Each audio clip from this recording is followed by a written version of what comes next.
Assalamualaikum warahmatullahi wabarakatuh.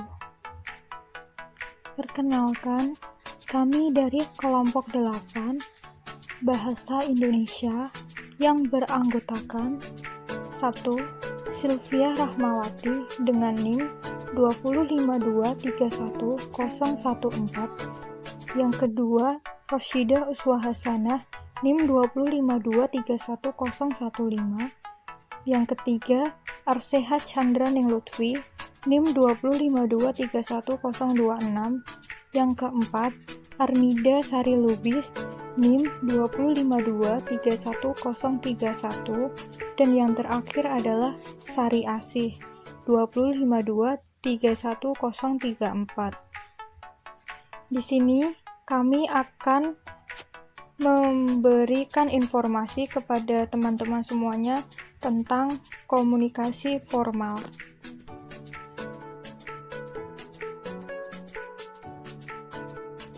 Di sini kami akan menjelaskan apa itu yang namanya komunikasi terlebih dahulu.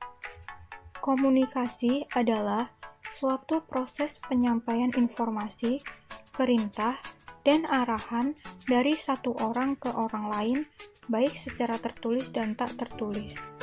Komunikasi dilakukan bertujuan agar suatu informasi diketahui orang lain, sehingga tidak akan terjadi kesalahpahaman antar orang. Berdasarkan sifatnya, jenis komunikasi bisa dikelompokkan menjadi dua, yaitu komunikasi formal dan non-formal atau informal. Dan di sini kami akan menjelaskan tentang apa itu komunikasi formal. Komunikasi formal adalah suatu komunikasi yang bersifat resmi dan biasanya dilakukan oleh orang-orang dalam lembaga secara struktural organisasi. Menggunakan bahasa yang formal, baik sesuai dengan aturan bahasa Indonesia. Pada umumnya, komunikasi formal dilakukan oleh orang-orang yang berbeda posisi dalam struktural organisasi, seperti atasan dan bawahan, dengan garis perintah atau instruksi.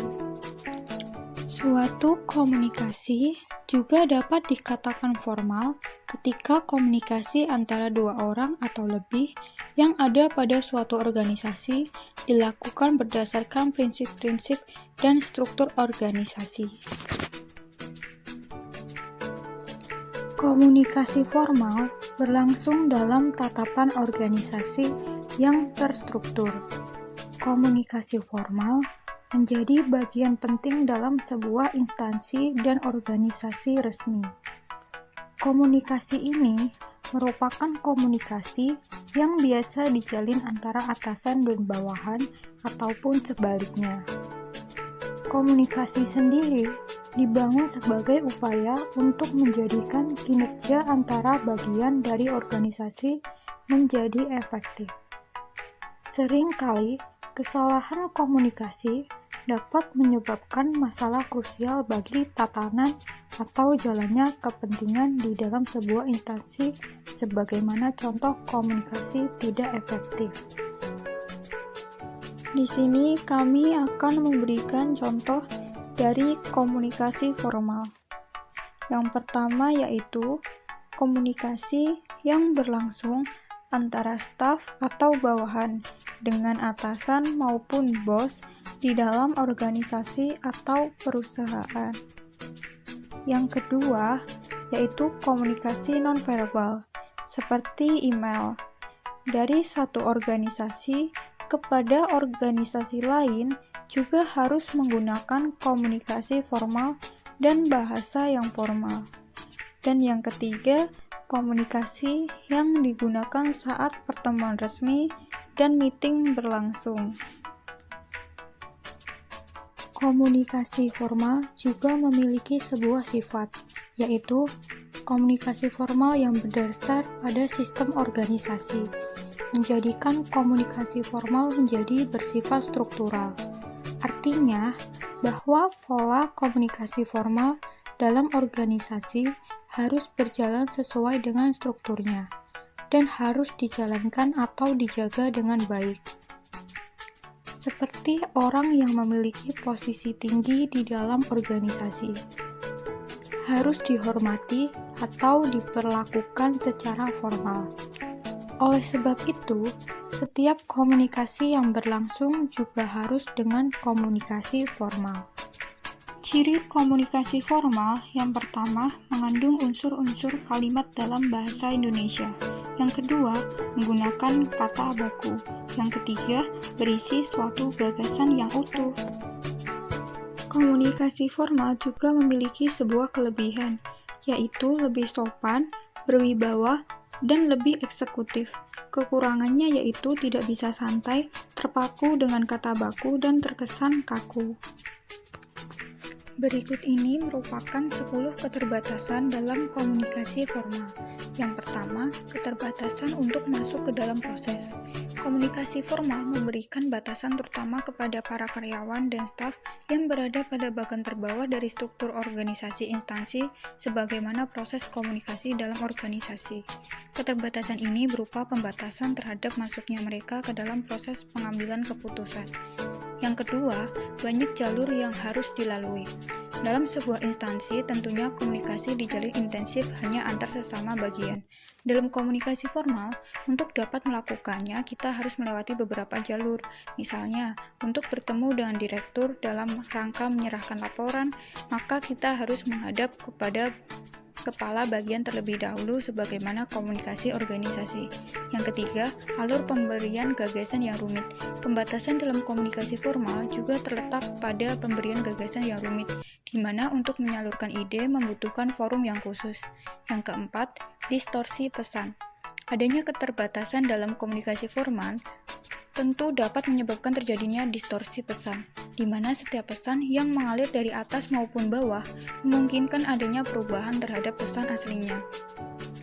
Yang kelima, berlangsung lambat. Keterbatasan dalam komunikasi formal yang selanjutnya adalah berlangsung dengan lambat. Tentu saja hal ini tidak lain disebabkan oleh proses komunikasi yang berjalan dengan jalur yang panjang. Yang keenam, tidak mengalami kemajuan.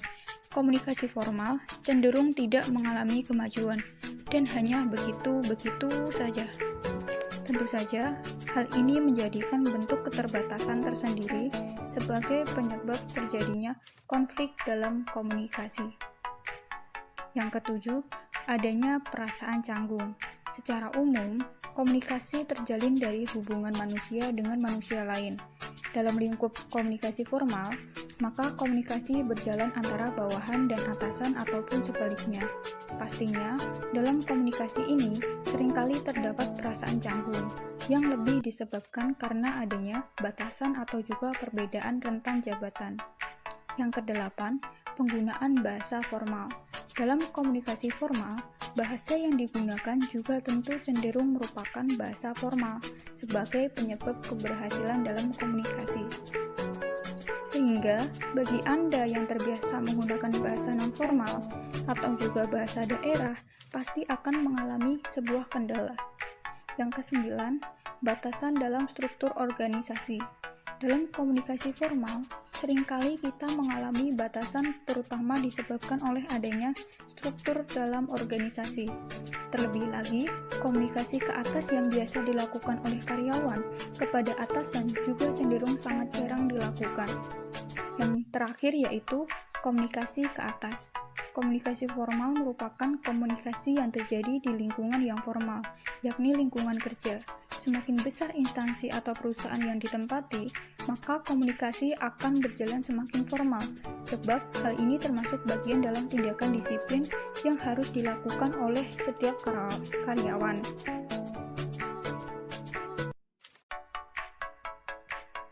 Pada suatu hari, Arseha dan Roshida sedang mengikuti acara seminar yang telah diadakan di Gedung Wanita Kabupaten Karanganyar dengan pembicara yaitu Saudari Sari Asih.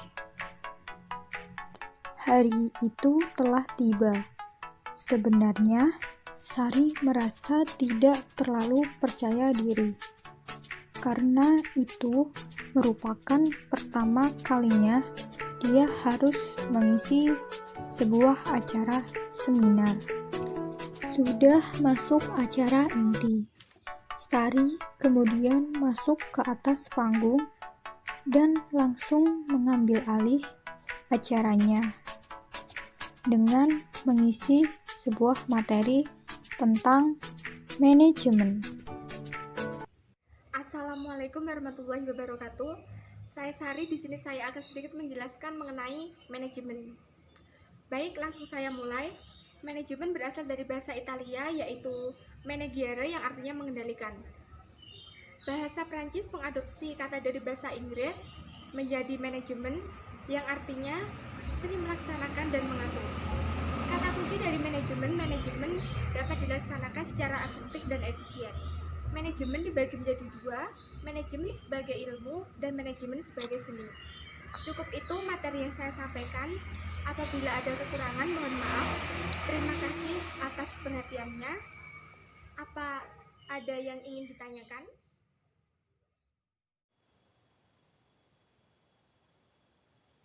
Saya mau bertanya, fungsi manajer itu apa saja? Bisa dijelaskan?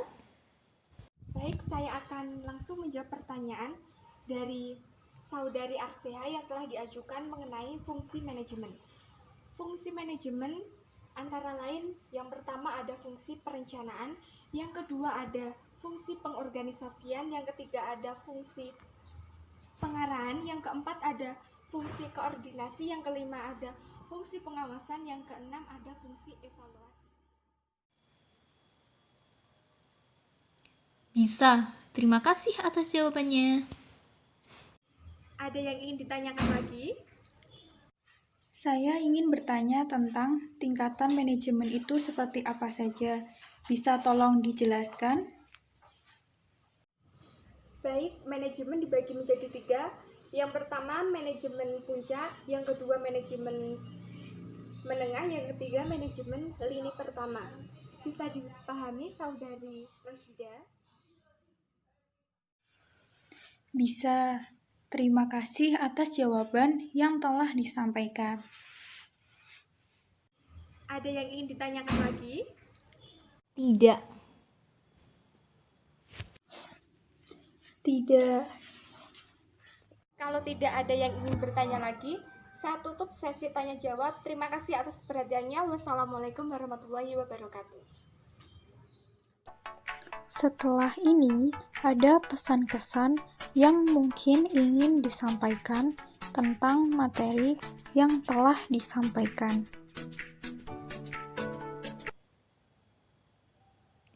Menurut saya, penjelasan yang diberikan Saudari Sari sudah bagus, karena di dalam penjelasannya sudah terdapat poin-poin yang penting. Jadi, tidak perlu berbelit-belit dalam penjelasannya. Menurut saya, sudah bagus. Hanya saja, Saudari Sari terlalu cepat dalam menyampaikan materi tersebut, sehingga para pendengar tidak terlalu paham isi dari materi yang telah disampaikan. Baik, terima kasih atas pesan dan kesannya yang telah disampaikan.